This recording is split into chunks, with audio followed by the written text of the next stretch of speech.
கேட்டுக்கொண்டிருக்கிற பார்த்து கொண்டிருக்கிற சகோதரர்களே, இதுவரைக்கும் நான் 7 விதமான நற்செய்திகளை உங்களுக்கு நான் கொடுத்திருக்கிறேன்.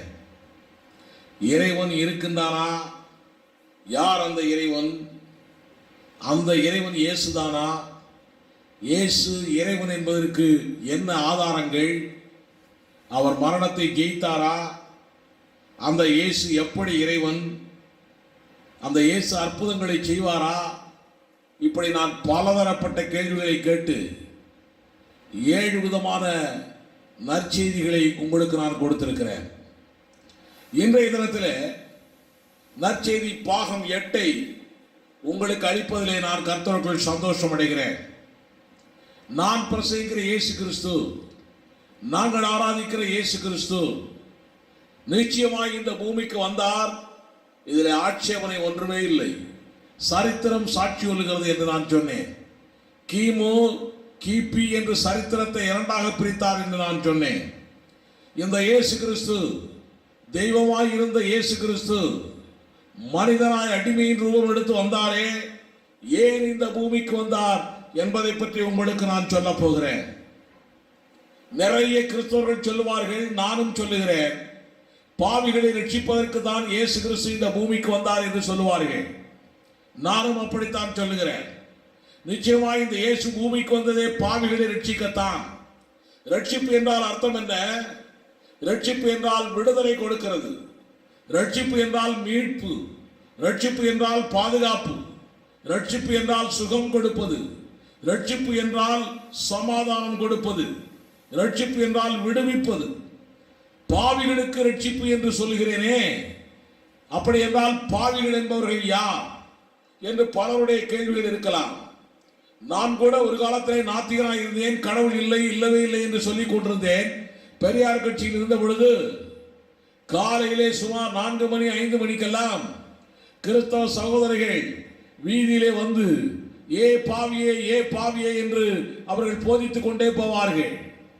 யாரை பார்த்து பாவி என்று சொல்லுகிறார்கள் என்று நான் எனக்குள்ளே கேட்டுக்கொண்டிருந்தேன். எல்லாரும் பாவிதானே, எல்லாரும் திருடுகிறான், எல்லாரும் கொலை செய்கிறான், எல்லாரும் கொள்ளையடிக்கிறான், விபச்சாரம் செய்கிறான், குடிக்கிறான், வெறிக்கிறான், எல்லாரும் பாவிதானே. இவன் என்ன புதிதாய் வந்து ஏ பாவிகளே மனம் திரும்புங்கள் என்று காலங்காத்தால வந்து வீதியிலே சொல்லிக் கொண்டு போகிறார்களே என்று நான் கேட்டேன். அப்படி என்றால் பாவிகள் என்றால் யார் என்று மறுபடியும் மறுபடியும் கேட்டுக்கொண்டே இருந்தேன். இயேசு கிறிஸ்து என்னை ரட்சித்தார் என்று சொல்லுகிறார்களே கிறிஸ்தவர்கள், நான் கூட சொல்லுகிறேனே, இந்த கிறிஸ்தவர்கள் எல்லாரும் அவர்கள் சொல்லுகிற திருடு, பொய், விபச்சாரம், வைசித்தனம், குடி என்ற அந்த பாவத்திலிருந்தான் வெளியே வந்தார்களா? இல்லையே. இயேசுவால் ரட்சிக்கப்பட்ட அப்போஸ்தலனாகிய பவுல் தன்னுடைய நிருபத்தில் எழுதியிருக்கிறான், நியாய பிரமாணத்தின்படி நான் பாவம் செய்யாதவன் என்று உரக்க சத்தமிடுகிறான். நியாயப்பிரமாண சட்டத்திட்டங்கள் எல்லாம் அப்படியே கை கொண்டவன், நான் நியாயப்பிரமாண சட்டத்தின்படி பாவமே செய்யாதவன் என்று அவன் சொல்லிக் கொண்டிருக்கிறான். அந்த பவுல் மறுபடியும் இன்னொரு நிருபத்திலே சொல்லுகிறான், பாவிகளிலும் பாவி, பிரதான பாவி என்று தன்னை பற்றி சொல்லிக் கொண்டிருக்கிறான். அப்படி என்றால் நியாயப்பிரமாணத்தின்படி பாவமே செய்யாத பவுல் தன்னை பிரதான பாவி என்று சொல்லுகிறானே, காரணம் என்ன? இப்படிப்பட்ட சிந்தனைகள் எல்லாம் எனக்குள்ளே ஓடிக்கொண்டே இருந்தது. நான் இயேசுவை ஏற்றுக்கொண்ட பிற்பாடுதான் இந்த சிந்தனைக்கெல்லாம் ஒரு பெரிய விடிவு காலம் கிடைத்தது. இந்த சிந்தனைக்கெல்லாம் ஒரு பெரிய பதில் கிடைத்தது. அது தேவனே எனக்கு சொல்லிக் கொடுத்தது. நாங்கள் வைத்திருக்கிற இந்த வேதத்திலே யோவான் 16ஆம் அதிகாரம் 8, 9 வசனங்கள் சொல்லுகிறது, இயேசு கிறிஸ்துவை ஆண்டவர் என்றும் இரட்சகர் என்றும் எவனொருவன் அறிக்கையிடவில்லையோ, இயேசு கிறிஸ்துவை தேவன் என்று எவனொருவன் ஏற்றுக்கொள்ளவில்லையோ, இயேசுவின் பிள்ளையாய் எவனொருவன் மாறவில்லையோ, அவன் அத்தனை பேரும் இயேசுவை விசுவாசிக்காதவன். அந்த இயேசுவை விசுவாசிக்காததுதான் பிரதான பாவம் என்று இந்த வேதம் சொல்லிக் கொண்டிருக்கிறது. அன்றைக்கு 4 மணிக்கு வீதி வழியிலே போனவர்களுக்கு எது பாவம் என்று அவர்களுக்கு தெரியவில்லை. இன்றைக்கு தான் தெரிகிறது, எனக்கு தெரிகிறது. அதை நான் உங்களுக்கு தெரிவித்துக் கொண்டிருக்கிறேன். ஆண்டவராகிய இயேசு கிறிஸ்துவை ஏற்றுக்கொள்ளாமல் விசுவாசிக்காமல் இருக்கிறது தான் பாவங்கள் எல்லாம் பிரதான பாவம் என்று உங்களுக்கு நான் சொல்லிக் கொண்டிருக்கிறேன். இந்த இயேசு கிறிஸ்துவை ஏற்றுக்கொண்டால் நான் உங்களுக்கு சொல்லுகிறேன், ஏற்றுக்கொண்ட எவனுமே துணிகரமாய் இந்த உலகத்திலே பாவம் செய்ய முடியாது. துணிகரமாய் இந்த உலகத்திலே பாவம் செய்ய முடியாது. உலகத்திலே பிறந்து வளர்ந்த அத்தனை பேருமே பாவிகள் தான். அவர்கள் எல்லாருமே உலகத்திலே சொல்லப்படுகிற பாவங்களை செய்கிறதுனாலே பாவிகள் அல்ல. பாவம் செய்கிறதுனால் அவர்கள் பாவிகள் அல்ல. பாவ ஆதாமின் ஜாதியிலே பிறந்ததினாலே, பாவ ஆதாமின் ரத்தத்தினாலே உருவானதினாலே அவர்கள் பாவிகள் என்று அழைக்கப்படுகிறார்கள். நீங்களும் நானும் பாவ ஆதாமின் ஜாதியிலே பிறந்திருக்கிறோம். உங்களுக்கு சொல்லுகிறேன், நாடார் ஜாதியில் பிறந்தால் அவன் நாடார் தான். முதலியார் ஜாதியிலே பிறந்தால் முதலியார் தான். பறையர் ஜாதியிலே பிறந்தால் அவன் பறையர் தான். ஆக எந்த ஜாதியிலே பிறக்கிறானோ அவனுக்கு தான் அந்த ஜாதி தொடர்கிறது. அப்படியே ஆதாமுடைய பாவ ஜாதியிலே இந்த உலகத்தில் உள்ள மக்கள் எல்லாம் பிறந்ததினாலே உலக மக்கள் எல்லாம் பாவிகள் என்று அவர்கள் அழைக்கப்பட ஆரம்பிக்கப்பட்டு விட்டார்கள். அவர்கள் செய்கிற பாவத்தினால் அல்ல, இப்படியான பாவ ஜாதியில் பிறந்த உலகத்து மக்களை தேவ ஜாதியில் சேர்ப்பதற்காகத்தான் இயேசு கிறிஸ்து பூமிக்கு வந்தார். பாவ ஜாதியில் பிறந்தவர்களை ரட்சித்து விடுதலையாக்கி அந்த ஜாதியிலிருந்து வெளியேற்றி தேவ ஜாதியிலே கொண்டு வந்து சேர்ப்பதற்காகத்தான் இயேசு கிறிஸ்து பூமிக்கு வந்தார். உலகத்திலே அரசாங்கங்கள் இருக்கின்றன. எந்த அரசாங்கமும் ஜாதி மாற்றுவதற்கான சட்டங்கள் இதுவரைக்கும் இயற்றப்படவில்லை, இனிமேலும் இயற்றப்பட மாட்டாது. ஜாதியையே மாற்ற முடியாது. ஆனால் ஜாதியையே மாற்றக்கூடிய ஒரு மார்க்கம் இருக்கிறது என்றால் அது கிறிஸ்தவ மார்க்கம் தான். அது ஆண்டவராகிய இயேசு கிறிஸ்து தான். அவர்தான் பாவ ஜாதியிலே இருந்த என்னையும் உன்னையும் தேவ ஜாதிக்கு மாற்றி இருக்கிறார், ரட்சித்திருக்கிறார். ஒவ்வொரு மனிதனையும் தேவ ஜாதிக்குள்ளே அவர் கொண்டு வரும் பொழுது, ரட்சிப்புக்குள்ளே கொண்டு வரும் பொழுது அவனை ஆவியிலே ரட்சிக்கிறார். ஆவியிலே அவன் புது சிருஷ்டியாக்குகிறார். அவனுக்கு நீதிமான் என்ற ஒரு பட்டத்தை கொடுக்கிறார். உங்களுக்கு தெரியுமோ தெரியாதோ, இந்த காலத்துல எல்லாம் பட்டங்கள் வாங்குவதற்கு எவ்வளவு தூரம் கஷ்டப்படுகிறோம் என்று நமக்கு தெரியும். ஆனால் ஒரு பைசா கூட செலவு இல்லாமல், எந்த ஒரு சிரமமும் இல்லாமல், கிரிகள் ஒன்றும் இல்லாமல்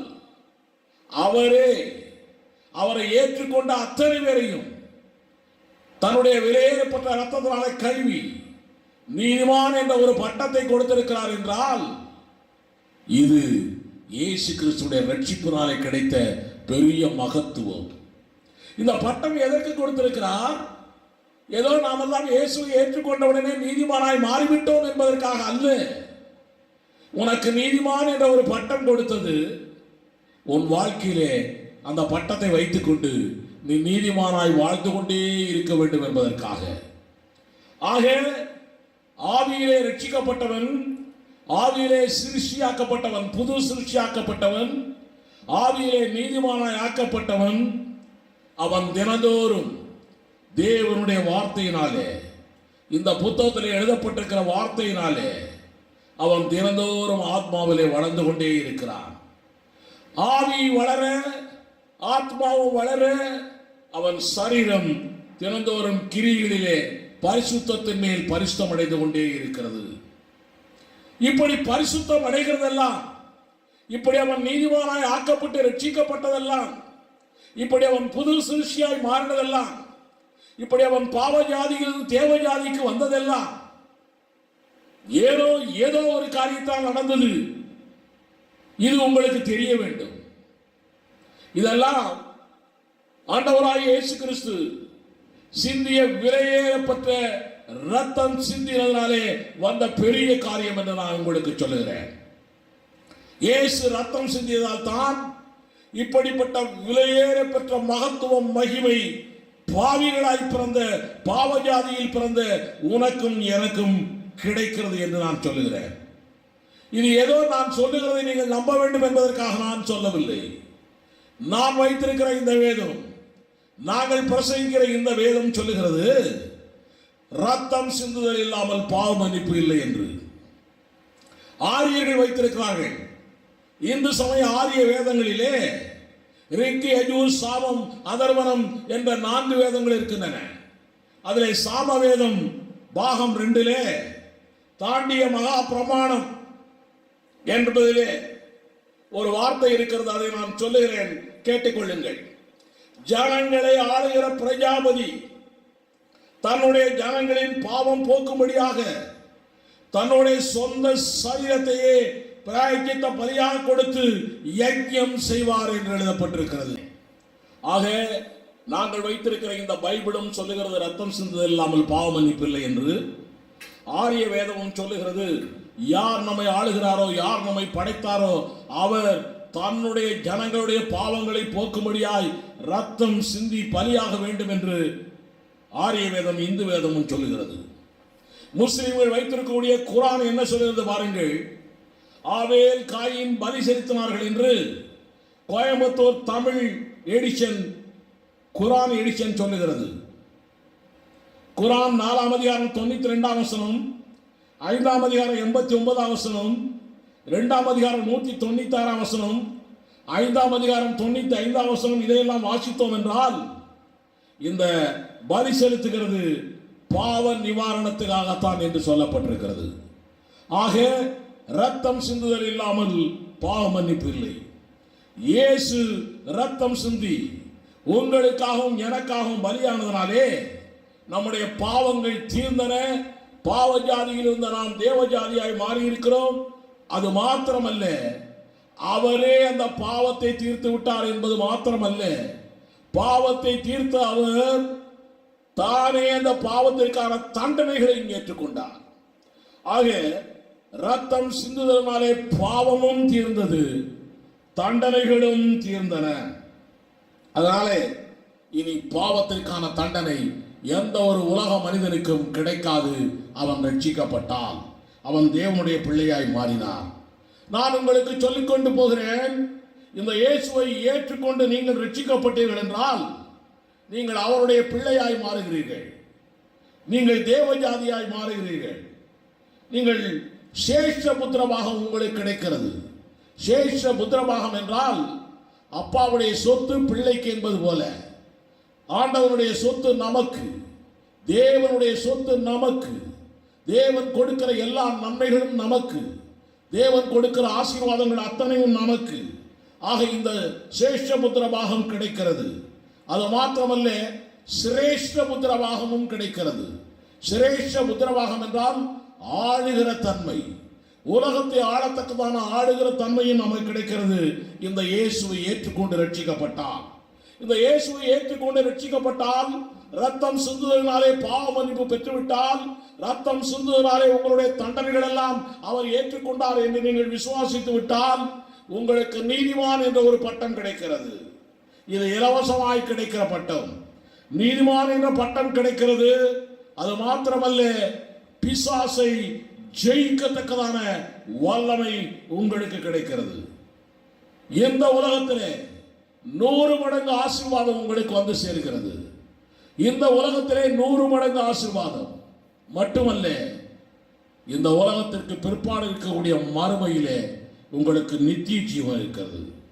இன்றைக்கே இந்த இயேசு கிறிஸ்துவை ஏற்றுக்கொண்டு ரட்சிப்புக்கு ஒப்பு கொடுத்து பாருங்கள். ஆதாமின் பாவ ஜாதியில் பிறந்த பாவிகளை ரட்சிக்க இயேசு வந்தார் என்று நீங்கள் விசுவாசித்து செயல்பட்டு பாருங்கள். உங்கள் வாழ்க்கை எப்படி முன்னேறுகிறது என்று பாருங்கள். இதற்கு நான் சாட்சியாயிருக்கிறேன், நாங்கள் சாட்சியாயிருக்கிறோம்.